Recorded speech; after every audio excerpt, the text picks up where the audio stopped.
Das Köln-Ding der Woche. Der Podcast zur schönsten Stadt der Welt. Präsentieren euch der Uli und der Frank.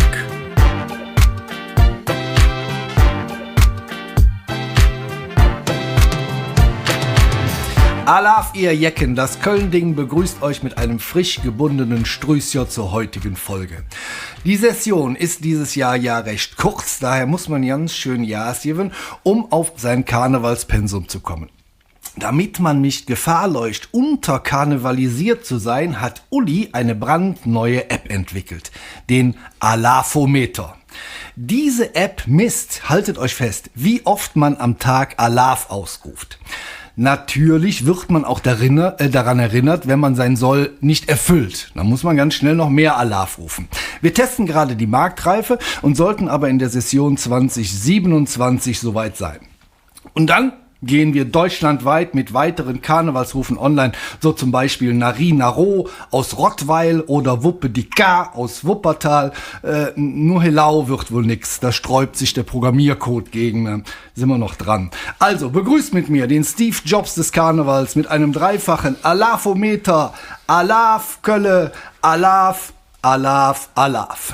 Das Ding gibt's demnächst zum Download in allen üblichen App Stores für die Kleinigkeit von 111,11 Euro.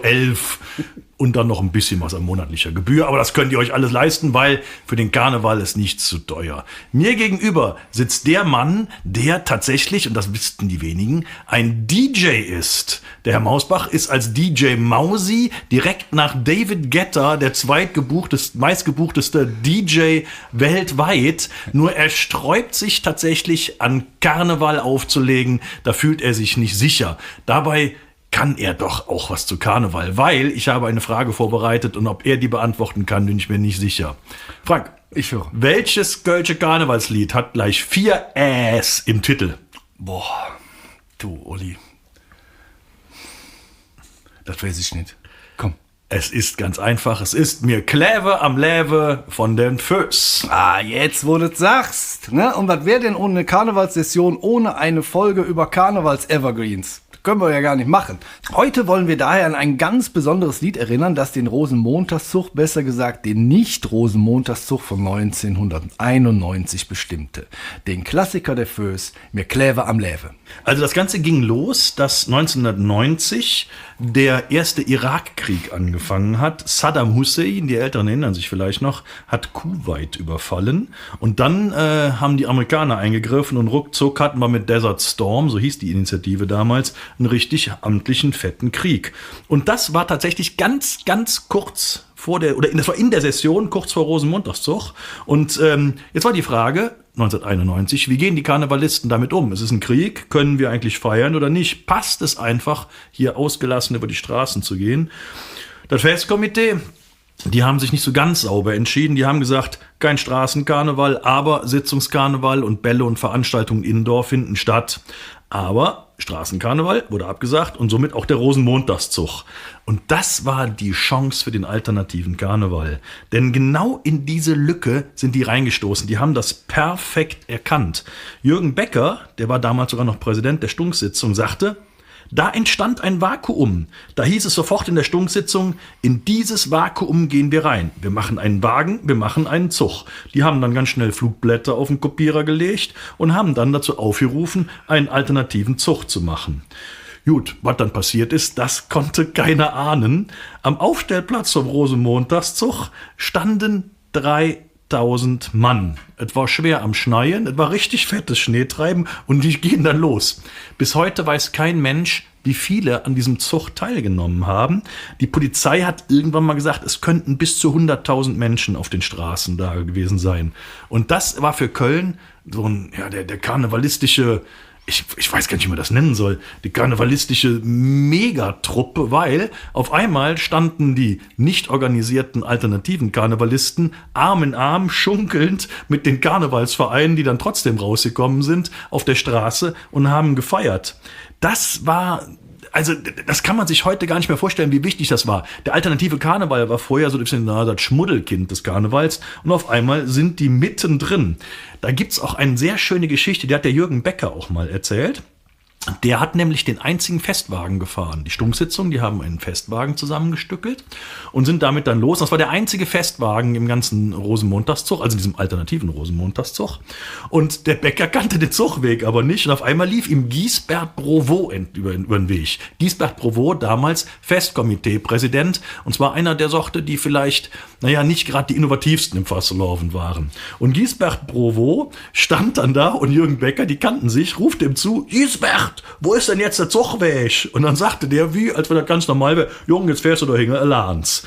Nie, kann man sagen, eindeutig haben sich alternativer und offizieller Karneval näher gestanden als genau in diesem Moment. Und dann gab es diese Hymne, die gesungen worden ist, nämlich ein Lied von den Föß, was allerdings schon aus dem Jahr 1984 stammt, muss man dazu sagen.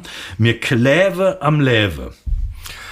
Ja, tatsächlich ist es erstaunlich, wie aktuell der Text von Mir Kläve am Läve heute noch ist. Also nicht nur 1991, auch 84, wo es erschienen ist, sondern heute noch. Spiegelt man die Zeilen des Liedes mal auf die aktuelle Zeit, stellt man erstaunliche Parallelen fest. Ich zitiere.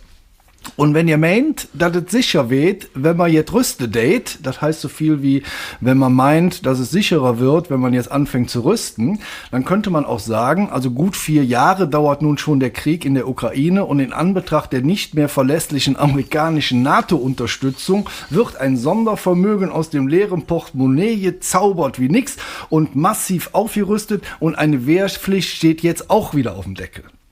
Oder aber der Satz aus dem Lied Uns kritt keiner klein. Auch ein Kirmes-Assi wie Putin oder so ein Berufsmobber wie der Trump können uns nicht unterkriegen. Dabei ist der Karneval in Krisenzeiten so etwas wie der ultimative, es hätt noch immer Jod gegangen der Kölschen in Krisenzeiten. Egal was passiert, wir feiern trotzdem. Aber, was ganz wichtig ist, an den Sorgen schunkeln wir nicht vorbei. Das wird oft so ein bisschen, ein bisschen falsch interpretiert. Ja, das sind am Fasselhofen 4 und Jod ist. Nein, der Karneval hat eine so große integrative Kraft. Der Karneval sorgt dafür, dass auch diese Sorgen und auch die Probleme nicht vergessen werden. Ich denke nur dran, zum Beispiel an solche Aktionen wie die von den Roten Funken. Die lassen jetzt Karneval die Kötterbüchs, also eine Spendendose, rumgehen und sammeln für Höviland, für Pence. Also das ist die Kraft des Karnevals und deswegen, es wird gefeiert, es wird ausgelassen gefeiert, aber wir vergessen dabei nicht die anderen. Ein weiterer Textzitat ist, wenn ihr meint, dass der ganzen Dreck Platz da am Himmel hätt, ist damit gemeint, oder könnte man auf heute übersetzen, nicht erst durch Fridays for Future wird klar, dass wir die Klimaziele wohl, sag ich mal, knapp verfehlen werden. Und wenn der ein oder andere Politiker von sauberer Kernenergie schwafelt oder technikoffen die CO2-Emissionen bekämpfen will, kann man eigentlich nur mit dem Kopf schütteln, weil die Klimakrise ist jetzt keine dahin fantasierte Geschichte wie der Heinzelmännchen, sondern basiert auf Wissenschaft. Oder aber, wenn ihr meint, wer am lautesten schreit, wer im Räsch. Da kann man jetzt ganz klar sagen, leider gehen immer mehr Menschen und auch kölschisch Verschwörungstheoretikern und Rechtspopulisten auf den Leim. Vermeintlich einfache Lösungen für eine immer komplizierter werdende Welt erhalten den Vorzug zu den zugegebenermaßen manchmal zermürbenden demokratischen Prozessen. Die Relevanz des Lieds aus dem Jahr 1984 ist mit anderen Worten leider ungebrochen. Jetzt ist die Frage, wie gehen wir mit der ganzen Situation um? Ich meine, wir könnten jetzt alle zu Hause bleiben, könnten das Kostüm in den Keller hängen und sagen, nee, das waret. Das ist aber falsch. Und die Antwort darauf, die gibt denn der Refrain des Liedes. Der lautet nämlich, der mir Kölsche, mir Kläve wie der Düvel am Läve. Uns Kölsche nimmt keiner, egal war doch weht. Der Spaß für zu lache, der Bock jetzt zu mache, mir Kläve am Läve, uns kritt keiner klein. Und das ist es. Das galt 1984, das galt 1991.